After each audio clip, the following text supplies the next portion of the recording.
Welcome back to the Hoodneys Fantasy Football Podcast. This is episode 105. I have my dogs with me here, MFB. Yes, sir. And Baby TB.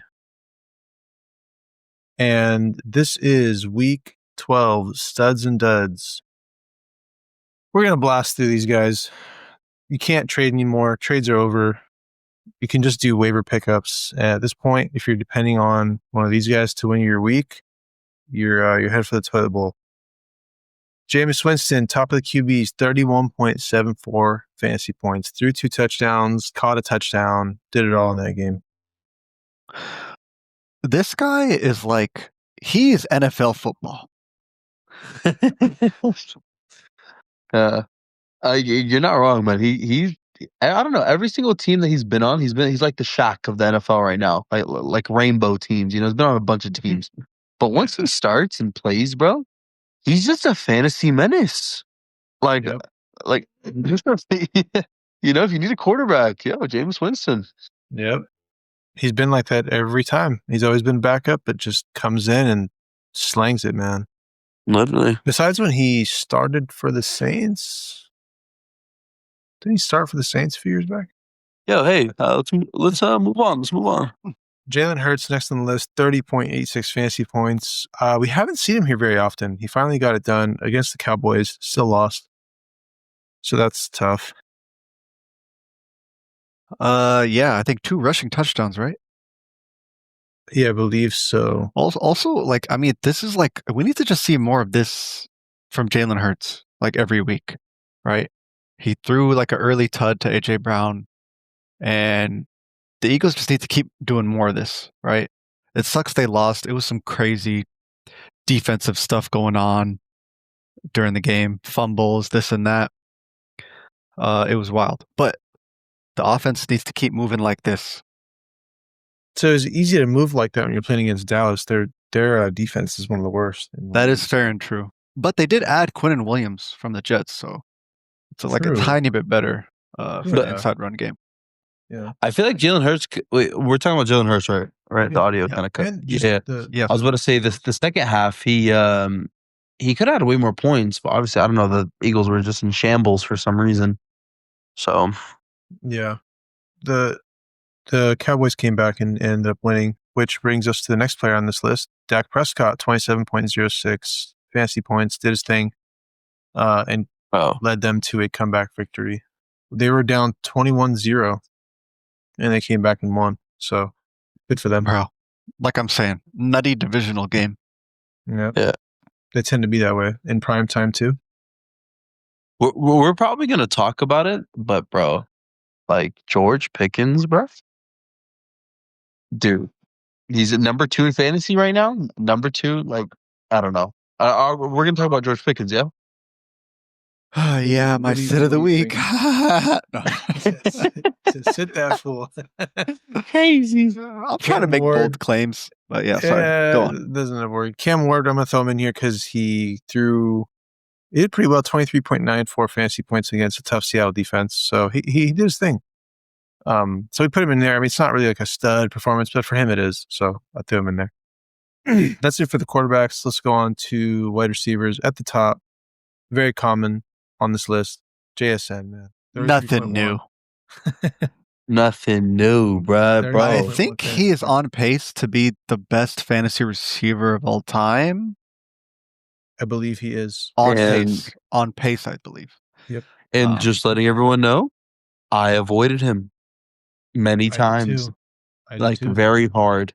I avoided him way harder than one guy that passed him up twice, back to back. Chemo, that's crazy. Bro, it's so easy to say that in hindsight, man. I just wasn't high on him, and I just didn't feel like I wanted him at that point. The thing is, if there was not any other good options, if I was 5 picks later. Allegedly, the story is Kimo saw some TikTok or some article that swayed him to skip JSN. And he's going to find the writer of that article and send them a very mean letter in the mail. So this is the thing is, when fantasy in general, you take the information that's given to you and you do what you can with it, right? And so at first I looked at JSN in drafts. He was going super high, and I was like, really? And I was like, dude, actually, no DK, no Lockett, right? Sam Darnold was slanging it in Minnesota the year before. So I was like, dude, he really was going crazy as the number 3. Imagine as the number 1. He could do his thing. And then I was like, I don't know, it seems kind of high. And then I kind of had doubts. And then I read someone said some statement about, oh, can he really do this? Because here's some stat. And I was like, oh, crazy. Wow. Yeah, he probably can do it. So I was like, yeah, I'm going to avoid him. So yeah, terrible. Should have just went with my original thought. Anyways, he's doing it week in, week out, on pace to break the record. So he's probably going to go very high next year. One of the top few picks.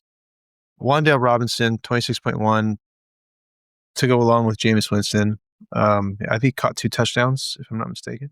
Brother, hearing Wan'Dale Robinson as the number 2 receiver of the week, it's just it's crazy, bro. Effect. But when you see Jameis Winston out there vibing in flow state, he's just going crazy, bro. And against the Lions, by the way, people were like, "Yo, Detroit D, fire him up." But Wan'Dale Robinson also target shares over his last 4 games: 34%, 33%, 31%, and this past game, 42%.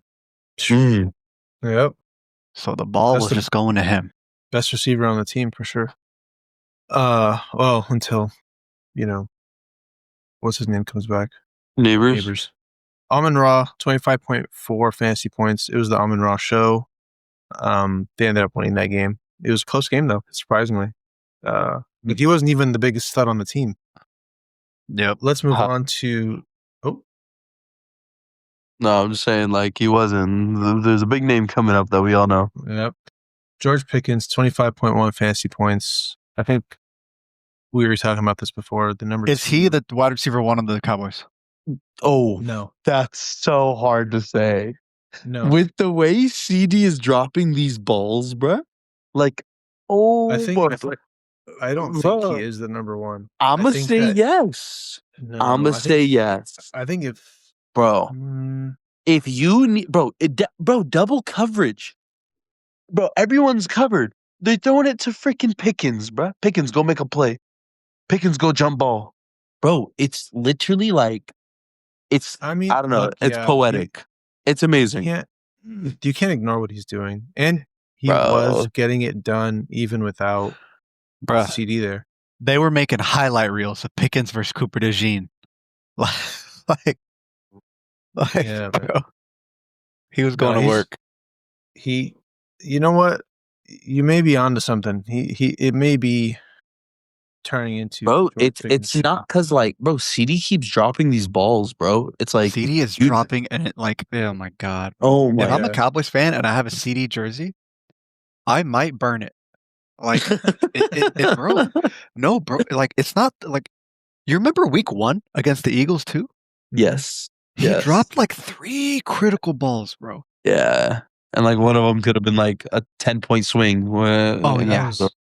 Oh my god, bro! Like, subtle foreshadowing for the season. You can't be a top receiver if you're dropping balls. You can't. Yeah, and Pickens was a 5th or 6th round pick, by the way, and he's the number 2 receiver in fantasy, right behind JSN. Like, brother, it's amazing. Yep. Yeah, crazy stuff. No, he's tearing it up this year, doing his thing. Him and Dak have a connection for sure. AJ Brown, 21 fantasy points. Finally did his thing. I'm going to fire off a couple more names. We can talk about the ones that we want to. DJ Moore, 20.9 fantasy points. He won't do it again. Devontae Adams, 20.7. The Rams got themselves an end zone target.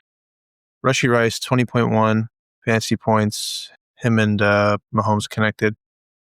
Chimere DK from the Tennessee Titans, who connected with Cam Ward, seems to be the best receiver on the team. Especially since Ridley went out for the season.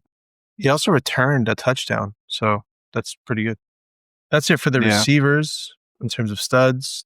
Any of these guys you want to go over? Yeah. I'll just talk about Rashee Rice real quick. Hasn't been below 20% target share in a single game. So really good, really consistent. Not surprising. We knew he's a top option in the Chiefs offense. Yep. Shamiri DK is an interesting name because, and we'll probably talk about him in the waiver episode, but 18% target share, and he led the Titans in routes ran with no Calvin Ridley, like Kimo said, and also no Ellick this game. Yeah, no Iron Man. Right. That's right, he was out. Yeah. I want to talk about AJ Brown when everyone was going crazy 2 weeks ago about him saying something about on that dude's Twitch stream where everyone was panicking this and that. When I was trying to tell y'all, AJ Brown's just fine. If you go target AJ Brown on your trades for your last week deadline, and now look at him, he's seen the ball, he's getting the end zone. I'm telling you, AJ Brown is fine against Dallas. Every single year. AJ Brown demands the ball towards the end of the season. From week 12 to week 18, that man's going to be a stud. So if you got yourself AJ Brown, and you got him at a cheap price, kudos to you. I think if you have AJ Brown, you can never feel comfortable with him. I'm not gonna lie. He may pick it up. I can. If you go look at his stats from last year, towards the end of the year, he did have dud games. After week 12, he had some dud games. And because so, I'll explain why. You just can't. For a player that you draft in the first 2 rounds, you can't ever feel shaky about that player. You should never feel like, oh, for a receiver in the first 2 rounds that you're like, I don't know if my player is going to get me, 3 points or 23 points. Like, you don't want that as a top receiver. You know what I mean? Like, if they do have a bad game, everyone has bad games every once in a while, but he can have 2 or 3 in a row. And you just can't have that, man. The problem why I personally think is that I think the Eagles are throwing the ball more than they were last year, because this year they actually have competition for the first seed. They have the Rams up top, they have the Niners up top, and they have Seattle up top. They're all fighting for the division while also fighting to beat the Eagles for the first spot. So the Eagles know from last year, right? And I said this before the season started. If they want to keep it up, they have to throw the ball. And that's exactly what they're doing. So I think AJ Brown will be just fine for the rest of the season. So I'm also on the train of I think AJ Brown will be okay. I think the schedule is decent for passing, and kind of like BBTB said, they ran. I mean, just from pure math, they ran so much last year that this year they have to throw more. Just like pure math will tell you that. Yeah. So and they were throwing more, and AJ Brown still wasn't producing. That was kind of the scary part. And I feel like AJ Brown is probably one of the most traded players on the year, by the way. I know in many of my leagues, people were shopping him left and right through weeks 3 through weeks 12, pretty much up until the deadline. Yeah. Yeah. I just think that, obviously if you have AJ Brown, he did his thing for you. That's good. He's a stud. But I just wouldn't be excited to have him going forward. You're always on edge. A couple of players that have similar to or more fantasy points. I'm going to give you some names. Tell me if you think they have more or less fantasy points than AJ Brown. DJ Moore, more or less than AJ Brown this season. On the season? Less. Okay. Are we right? Yeah, you're right. Yeah, okay. You're right. Shakir, I would say more because he's been way more consistent. Shakir, I'll say more. He has less. About 4 points less. 4 points less? Wow. Yeah. Okay. Let's give another name here. Trey Tucker from the Raiders. Oh, less. Oh, he did have that one crazy game. He had a bomb game. I'm going to say less, though. I'm going to say less. He has more than AJ Brown on the season. Okay. All right. One game, bro. Troy Franklin. From the Seattle Seahawks? No, he's on the Denver Broncos. Oh, Franklin. Sorry, I thought you were wrong. Actually, wait. I have no clue. Just off the top. Less. Okay, less. I'll say less. More. I think it's more though. He has about 5 points on the season. Okay. We get it. Just one more name to throw out, and you guys can tell me what you think. Keenan Allen on the season. More. Keenan Allen has more. Yeah, he does have more. So yeah, but this is kind of the whole point of AJ Brown, people, the past 3 years, ever since he's been traded on the Eagles, is that this homie turns up towards the end of the season, and he will, and especially when they're in a position where they need to throw the ball more to win games, to take the first seed. All right, Arby's. I want to believe you, but I'm just saying I still feel nervous with AJ Brown. That's it. On to running backs at the very tippy top. Jahmyr Gibbs. We foreshadowed this earlier when we talked about Amon-Ra. 49.9 fantasy points. He's a dog. I think he had 3 total touchdowns, like 2 on the ground, 1 in the air, if I'm not mistaken. This performance was, I mean, it's obviously any 50 bums is going to be surprising. Am I surprised he ran all over the Giants? No. And I didn't want to put him as my start of the week because it's so obvious. So I ended up putting DeMonte instead, but DeMonte saw no work, right? Jahmyr Gibbs is, I think he was drafted in the right place, first rounder within the top 5 picks, right? And this is why. If he gets this kind of usage, he will go ridiculous. Target shares of 22% and 32% over the last 2 games. This performance was the 3rd most from a running back since 2011. So for the people that didn't watch the game, you're probably thinking, oh, that homie probably got like 25, 30 carries. You know how many carries he got? He got 11 carries. He got only 11 carries, and the rest of it was... But you see why the passing game is so important for elite guys like this. That's right. So he.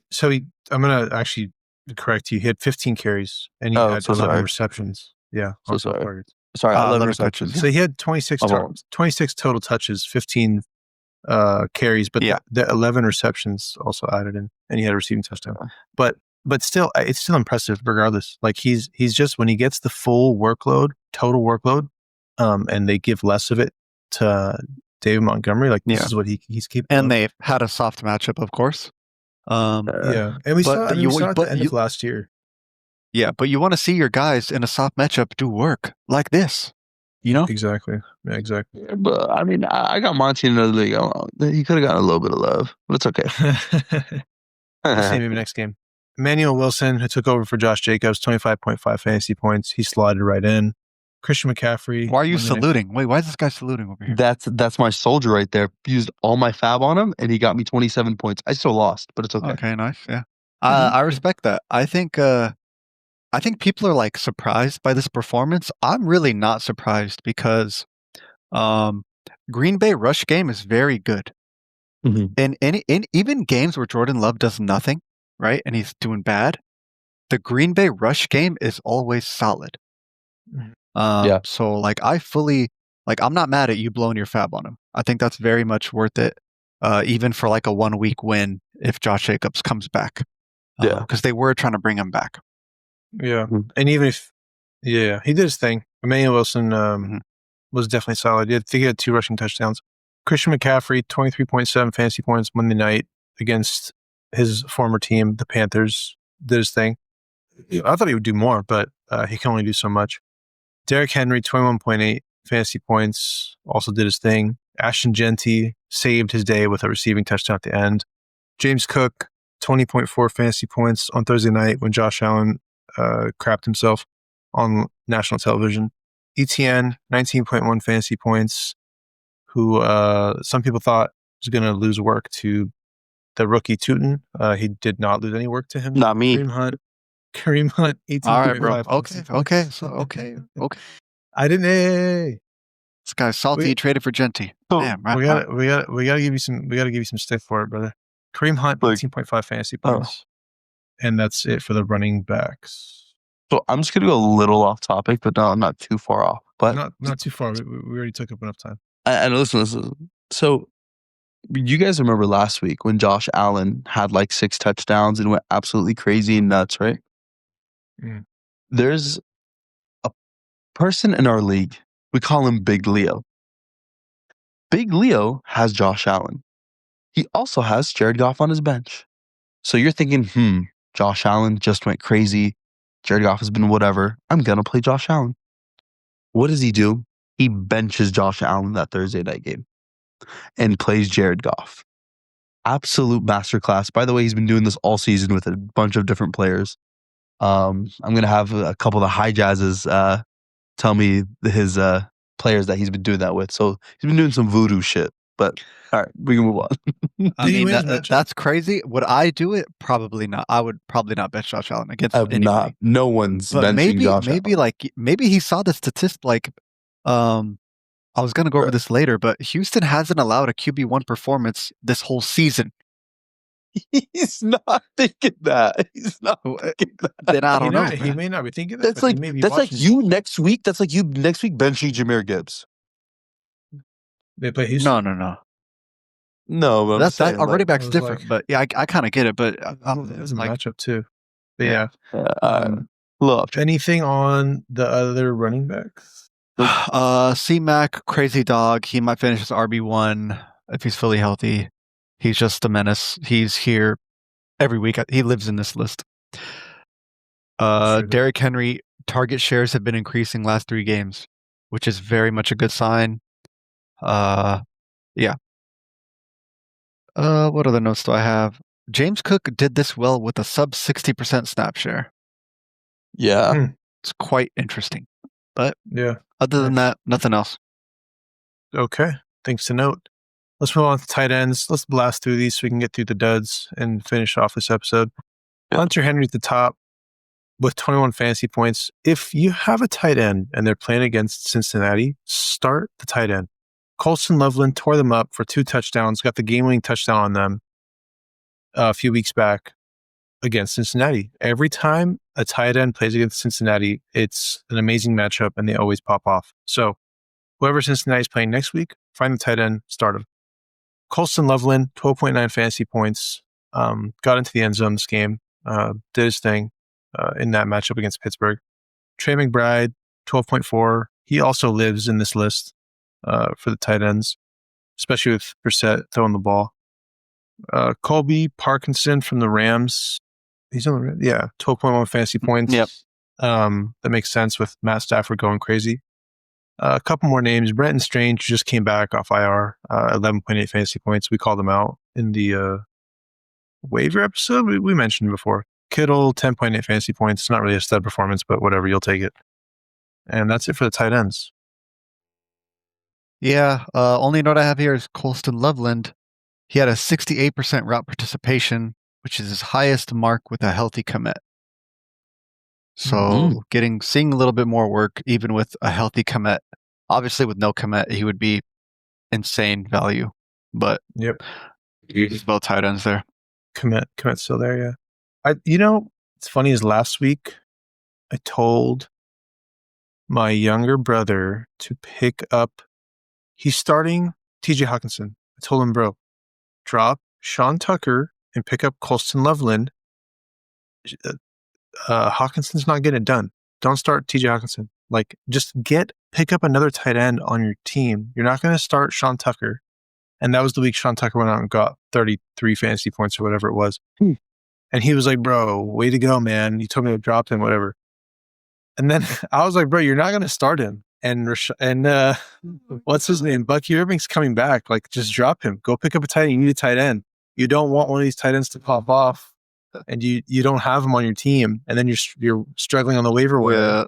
So, anyways, I don't think he listened to me. I think he ended up, I don't know what he did, but he didn't end up getting a tight end, and now he's paying for it. And Sean Tucker this last week didn't do anything. So yeah, I mean, tight ends suck, bro. Yeah, but I tried to tell him, bro. He's still going to roll out TJ Hawkinson. That's it for the tight ends, though, for studs. Let's move on to the duds. Let's blast through these guys. I'm going to go through this list and mention what I think happened. Baker Mayfield, 3.54 fantasy points, got injured, AC joint separation on his non-throwing arm. Very unfortunate. Jordan Love, 7.06. He's matchup dependent. He sucks. Lamar Jackson, 7.22. He's definitely still injured. Something's wrong. Brock Purdy, 7.32. Please bring back Mac Jones. Josh Allen, 8.12 fantasy points. Houston defense is nuts. Joe Flacco, 9.62 fantasy points. It's his last game before Joe Burrow. He did not care to play that game. He was not trying. Oh, is it? My fault. Possibly. They're trying to roll Joe Burrow out for Thanksgiving. He practiced. He practiced last. Yeah. He practiced all last week, but they let Joe Flacco start. Lamar Jackson, I think they confirmed like he has a toe problem injury.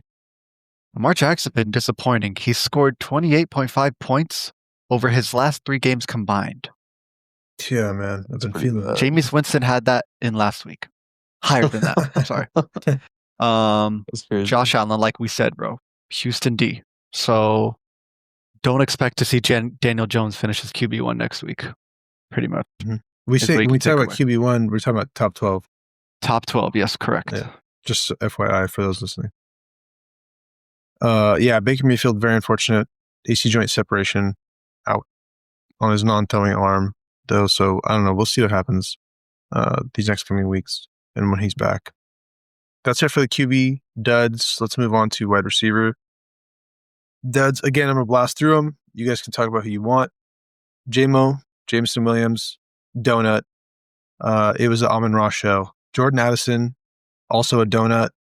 JJ McCarthy, that's all there is to it. Stephon Diggs, 3 fantasy points. The ball went everywhere. Romeo Dobbs, 3.3 fantasy points to go along with Jordan Love, 7 fantasy points. What do you expect? Emeka Egbuka, Baker Mayfield got injured. Sorry. T. Higgins got concussed. This goes along with Joe Flacco, not really slanging it. Justin Jefferson, 6.8 fantasy points. Again, JJ McCarthy. Romo Dunze, 6.8 fantasy points. It wasn't his turn. Next week will be his turn. It was DJ Moore's week. That's it for the wide receiver duds. Yeah, man. JMO was interesting because he ran 44 routes versus the Giants. So like he was out there doing hella cardio. I think there's, like I said, their schedule is so beautiful. They have nothing but dome games with Jared Goff. Mm-hmm. They'll be good. JMO will probably be good and start booming again. Yeah, he's a boomer bust player just in general. Yeah. I mean, he had to come to earth. He caught a TD in each of his last 3 games, so he just came really underground into earth.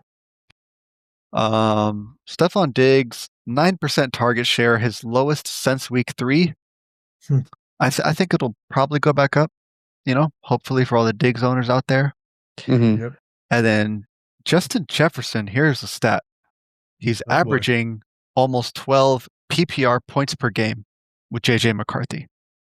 Without JJ McCarthy, he was at 16.3 PPR points per game and never fell below 12. So BBT straight away. Trashy. Bro, yeah. JJ McCarthy is not cutting it, man. I don't know what they thought they saw in that dude, but honestly, I don't know what I saw in that guy because I drafted him. I liked him last year in the preseason before he got hurt.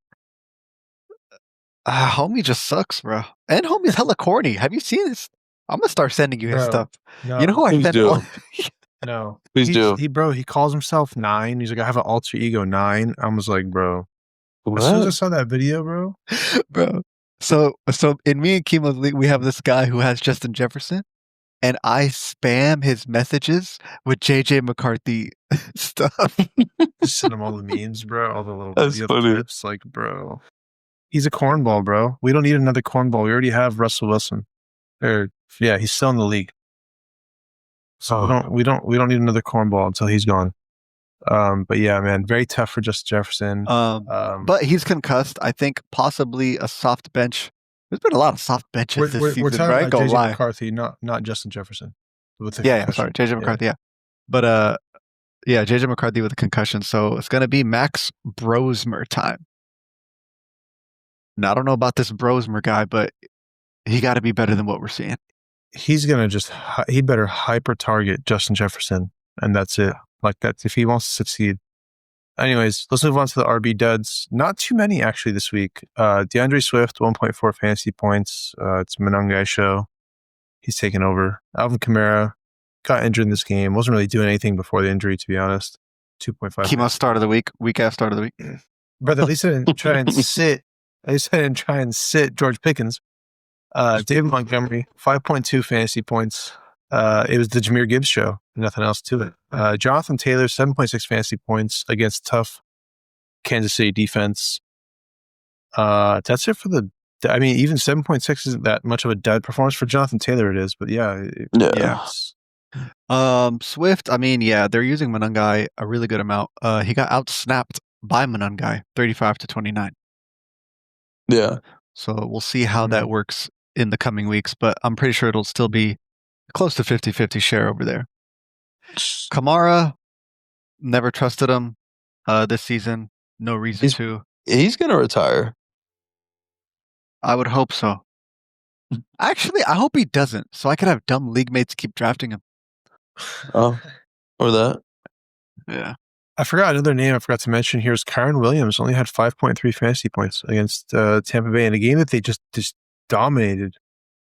He had 12 rush attempts, 46 yards, and then didn't get going on the ground. It's not that Blake Corum like took over, you know what I mean, or did something crazy. He just didn't. They just didn't run the ball that much that game. So, are you worried about Kyron at all, or nah? Not really. No. Okay. Should still be good. Rams are a very good offense. Yeah, they've been playing very well. Yeah, that's it for the RB duds. I was gonna say something about Jonathan Taylor. He has a very tough schedule upcoming. Yeah, so they get Texans next week. Texans, Jacksonville, Seattle. No, SF. those are all shootouts. Houston? Yeah, that's gonna be a shootout. Divisional game? We'll see. We'll see. I mean, possibly. Yeah, I don't know. Daniel Jones, see what he can do. That defense is tough, man. Anyways, we'll see. Jonathan Taylor, obviously, you can't really do anything about him. You're going to start him every week. Big Leo will bench him. Bro, if Big Leo benches Jonathan Taylor on the right week, man, I'll be shocked. Anyways, let's move on to tight end duds. At the top, Mark Andrews, boomer bust, 1.6 fantasy points. Didn't do his thing. Dallas Goedert, 3 fantasy points. Divisional matchup. He got shut down. It went to AJ Brown and Devonta Smith. Kyle Pitts, 3.5 fantasy points. He's just been a disappointment year in, year out. Just Kyle Pitts is not a startable tight end. He's just not. Kadon, 3. Actually, you know what? If we see Kyle Pitts in this list again, we're not going to mention him. Kadon, 4.1 fantasy points. They got shut out by the Rams. Just completely dominated. And then when Baker went out, it was just game over. But that does it for the duds, for tight end. Any notes on any of these guys? Nope. Mark Andrews will be back. He plays Cincinnati next week. So fire up. The Cincinnati matchup. I will tell y'all, honestly, you might be able to start another tight end on the Ravens as well, like besides Mark Andrews. They just are so bad at covering tight ends. Like you might think, oh, Mark Andrews is going to feast, right?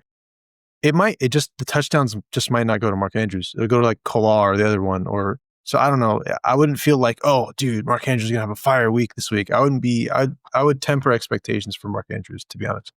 But fire him up, of course, against Cincinnati. You have, it's always a good choice since they're very bad against tight ends. But that does it for the studs and duds. We will talk about some of these guys on the next episode where we go over waivers. We'll see you guys in the next episode. Peace.